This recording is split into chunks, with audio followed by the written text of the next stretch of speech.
Hello, everyone, and welcome to another insightful and exciting edition. Yes, I'm actually excited. It's another moment on Enterprise Chat here at MSME Africa.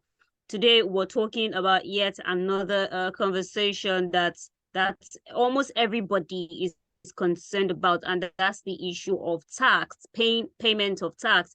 Yes, as much as it's a way for the government to generate revenue, we also want to consider how this might be an issue for business owners and entrepreneurs. And to join me on the conversation today, I have Suleiman Yahaya. He is a partner, private client, and family wealth at Anderson, Nigeria. Suleiman has over 15 years of experience in tax advisory, wealth management services, and transfer pricing services. He's going to be talking to us about the strategies for managing and reducing tax liabilities for business efficiency. Good to have you on the conversation, Mr. Yahya. Thank you very much for having me. It's my pleasure. Yeah, 15 years, such a great wealth of knowledge, expertise, experience. How would you tell me more about what you do? Because, well, of course, that's relevant to why we have you on the conversation today. Yeah. Okay. Thanks for having me. You're welcome. Interestingly, in that 15 years, I've moved around a bit. So I'll tell you what I do right now. So currently, I lead the private clients and family wealth practice at Anderson.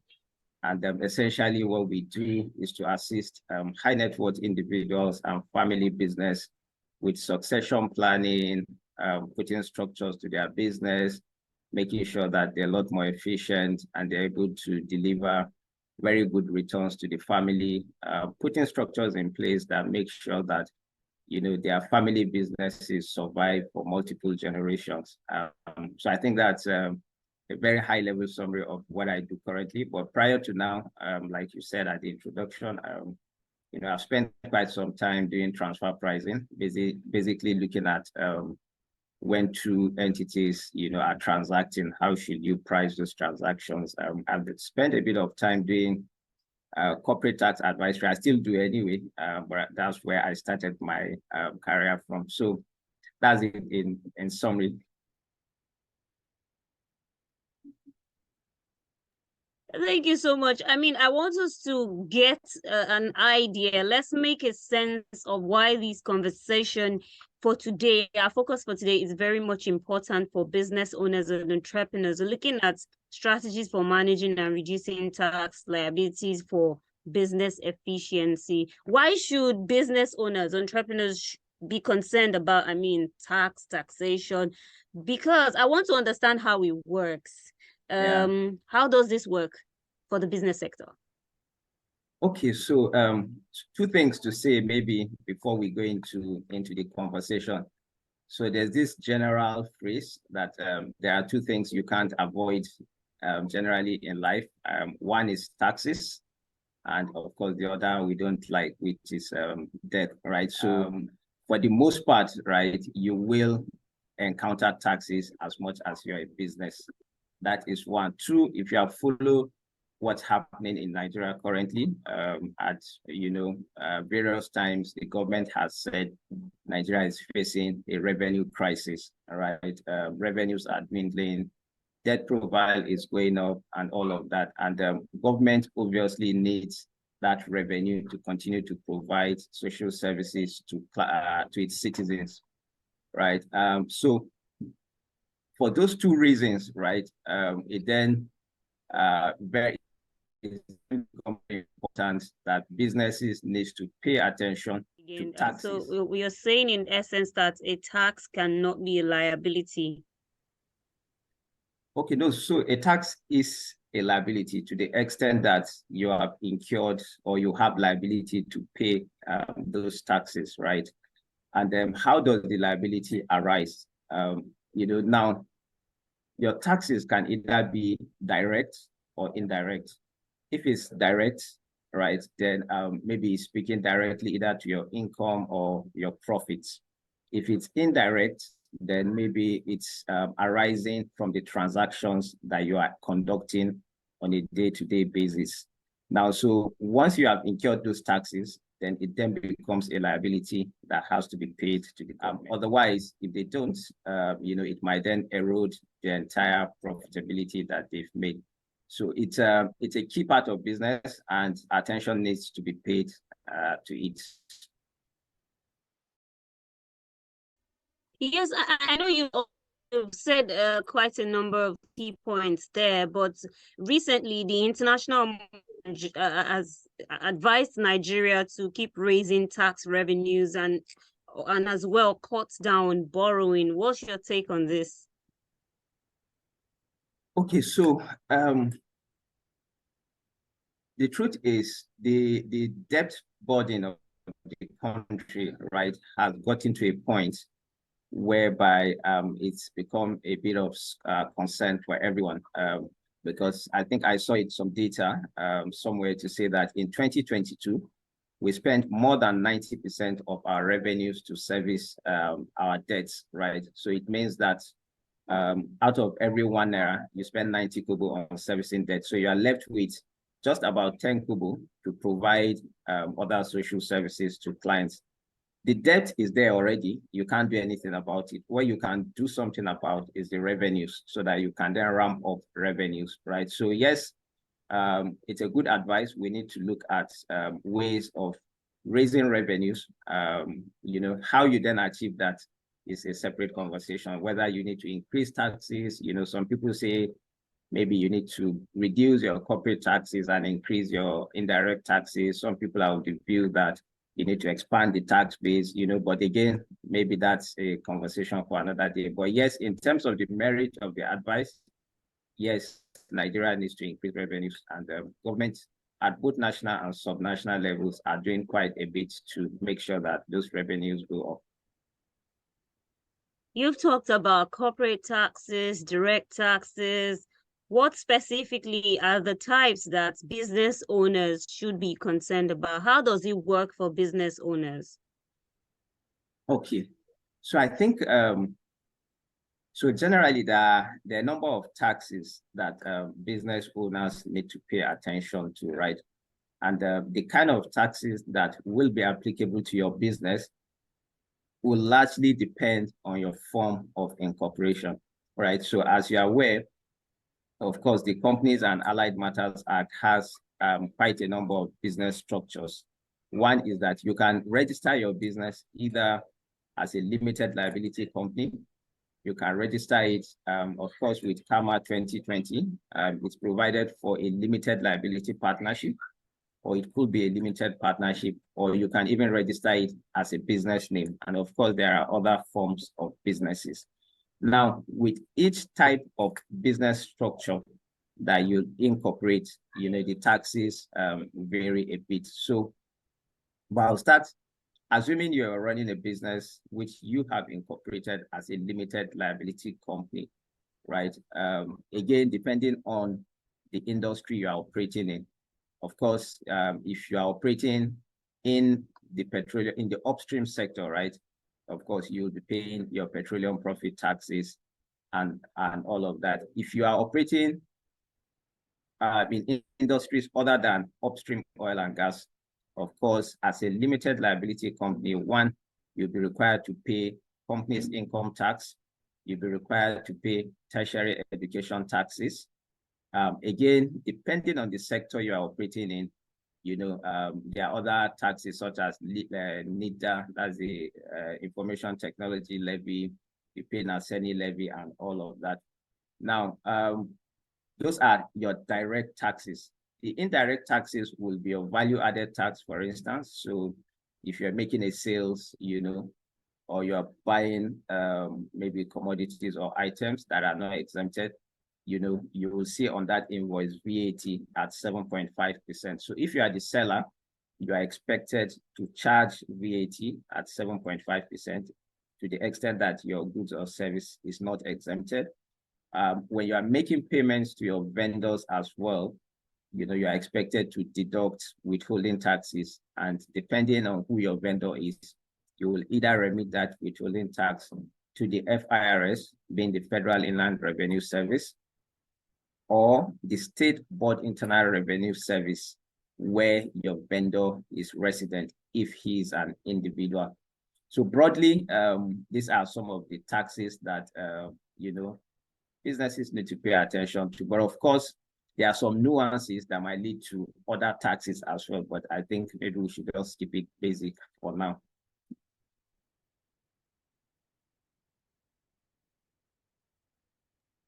All right. So I also would like to ask, I mean, specifically, how then do businesses, how do you manage these taxes?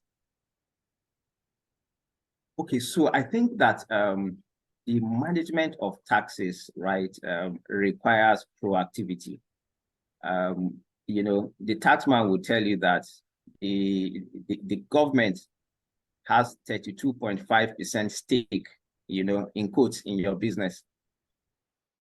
Is that every 1 naira of profit that you make, the government is going to take 32.5% if you are a limited liability company. So to that extent, that amount is quite significant, right? So you then need to pay attention to how you manage those taxes. And like I said, you active from the word one. Depending on your type of business, if you are going to register a business afresh, right, you need to determine which of the entity structure will be most suitable for your business. And I say that for a number of reasons. One, recall I said, if you're a limited liability company, at the end of the year, when you file your tax returns and you declare your profits, right, you will be liable to tax at maybe 32%, being your company's income tax at 30%, and you will pay tertiary education tax at 2.5%. So that makes it 32.5%. However, if you want to carry on that business under, let's say, a business name, you are not incorporated as a limited liability company, right? The profits that you make, the tax thereon will be payable by the owner of that business as an individual and not by the business in itself. And the taxes applicable to individuals, it's personal income taxes, which is at effective rate of about 19.2% or thereabout. So you then need to, from the word go, determine what exactly do I want to do? Do I mandatorily need to set up a limited liability company? Because yes, there are certain industries, either from a regulatory standpoint, that requires limited liability companies for certain types of business, right? But if not, if you necessarily do not need to incorporate a limited liability company, of course, if the law permits you to carry on that business as a business name, that might be a bit more efficient for you from a tax perspective, because you are comparing a tax liability of 19% to about 32.5%. So that is one, right? Another strategy that you need to also pay attention to is ensuring that you discharge your compliance obligations, right? Now, all the tax laws, right? Because again, taxes are creation of laws, and those laws have obligations that they require from taxpayers, one of which is compliance in terms of filing your necessary returns. So as a business, you need to ensure that you meet and discharge those compliance obligations fully and within the time prescribed. Why is that important? It's important because failure to meet those obligations most times come with penalties and interest. So because it's deemed that basically you more or less have kept government money for running your own private business. So there is penalty. In addition to the taxes that you were meant to pay, you will still be levied penalties and interest to the tune of about 29% of the principal liability that you are owing. So one of the critical points that businesses need to take note of is that you need to be conversant with the laws, such that whatever obligations that you have to fulfill to the government or the tax authorities, you discharge them on a timely manner to avoid those penalties, right? Something else that, especially SMEs struggle with is, the segregation of themselves from their business, right? So you realize that quite a number of people are caught in this web of commingling both their personal and business affairs. So if you want to run domestic errands, you pay for it from your company account.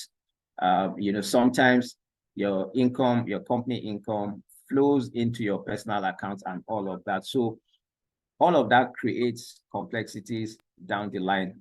What you need to also look at is having a proper segregation between your business dealings and your personal dealings, because your books of account will be subject to review at a time the tax authorities choose. And when those reviews do happen and they find those commingling of expenses, sometimes again it might lead to avoidable tax liabilities that we've seen.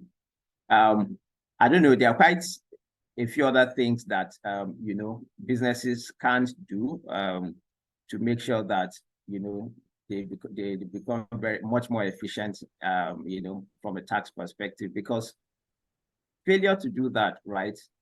One is that some of the profits that you are either supposed to declare to your shareholders will actually go in paying penalties and interest, which will have been avoided ab initio if you have done the right things. But very important, maybe before I pause for further questions, also is in terms of documentation, right? Again, in the course of practice, we have seen a lot of companies pay significant amount of liabilities because they have not kept proper documentation. And when you say keeping proper documentation, what exactly does it mean? One, when you're making a sales, for instance, and you are earning income, are you keeping a proper track of the income that you are earning? When you're making expenses, you are paying vendors, you are buying goods that you want to resell or buying raw materials, are you also keeping a proper track of the expenses that you are incurring? Do you have all your relevant contracts, your invoices that support the transactions that you are carrying on, right? And more importantly, also, is that do you keep financial statements, right? Have an accountant that will keep your books of account. You'll see the profit you're making, you'll see what expenses you've incurred, and of course, you can then clearly determine what the exact tax, that you are liable to pay is. Otherwise, you stand the risk of either overpaying taxes because you don't have proper records, or underpaying again because of lack of proper records. But when you underpay, of course, that when the tax authorities come to review your records, of course, they will identify those underpayments, and you will then be subject to penalties. And if you do overpay on the converse, of course, there's a refund mechanism, but again, it's a bit slow, in terms of the refund. So maybe I should pause here and take more questions. All right. I think you've answered almost everything I would have asked, because I was also going to talk about the tips on keeping accurate records, identifying tax saving opportunities, claiming deductions and credits, managing and timing of income and expenses, choosing the proper business structure, and staying up to date on the tax law charges, and hiring a tax professional, which I think you have basically summarized. But I also would like to add, because you said something about ensuring that you discharge compliance obligations. Because I remember late last year, thereabout, the World Bank was saying something about tax compliance in Nigeria is really low, basically because the people, they do not have trust in the government, because the government is collecting taxes, and where's this money going to? I want to hear your thoughts on that. What's the way Okay. out? Okay, yeah. So the truth is, of course, these conversations have been in the public space for a very long time. And again, when you talk about raising revenues, which we talked about earlier, there's a lot more that can be done, right, by governments to make sure that a lot more people are in the tax nets. Exactly. I mean, for Lagos State, for instance, I saw some statistics sometime. I mean, I don't have the latest one, but they said of all the residents, only about 4 million people are paying taxes. And Wow. there's this number that say we're about more than 20 million in Lagos, right? So the question then is, how do we bring in more people into the tax nets, right? So I think, yes, it is true that a lot more people need to pay taxes. But the question of the how is actually where the challenge is. Everybody talks about the fact that, yeah, you need to raise revenue, bring more people in, but how do you answer that question of how do you get more people to pay taxes such that the few that are paying are not overburdened, right? I think that's the big elephant in the room, and it's where I believe that a lot of attention then needs to be paid, All right. Thank you. I don't know. Thank you so much for your time. I don't know if you have any final words. Is there any other thing you want to say before we wrap up the conversation? Yeah, but more importantly, just to add, in the last 2-3 years in Nigeria, for instance, we're seeing a lot more changes. The tax space in Nigeria has become a lot more dynamic. The laws are changing. The Finance Acts are making changes on a year-by-year basis. Other laws, just recently, the Business Facilitation Act, was signed. Exactly. It also included some changes. So as a business that is largely focused on making money, chances are that you most likely be focused on trying to grow revenue without paying attention or monitoring those changes. So general advice will be that at every point in time, you need to have a professional by your side who will keep you updated of what the changes are, will draw their attention on how they impact your business and what you need to do proactively so that you don't run foul of the law. Well, Yeah. Mr. Suleiman, yeah, indeed, it's been an amazing time. It's been quite insightful. I've learned, quite a lot, been jotting since you've been speaking. Thank you so much for your time on the conversation this morning, Thank Suleiman you very much. Yahaya. You're welcome. Suleiman Yahaya, partner, private clients and family wealth at Anderson, Nigeria. And we've been talking about the strategies for managing and reducing tax for business efficiency. Thank you so much for joining us. And this is where we Thank draw you. the curtains. You're welcome. This is where we draw the curtains today. Thank you all for joining Enterprise Chat on MSME Africa. I remain Ara Nimi. But don't forget, you can connect with us on our social media platform on Instagram, Facebook, YouTube at MSME Africa. Until we see you on the next edition, bye for now.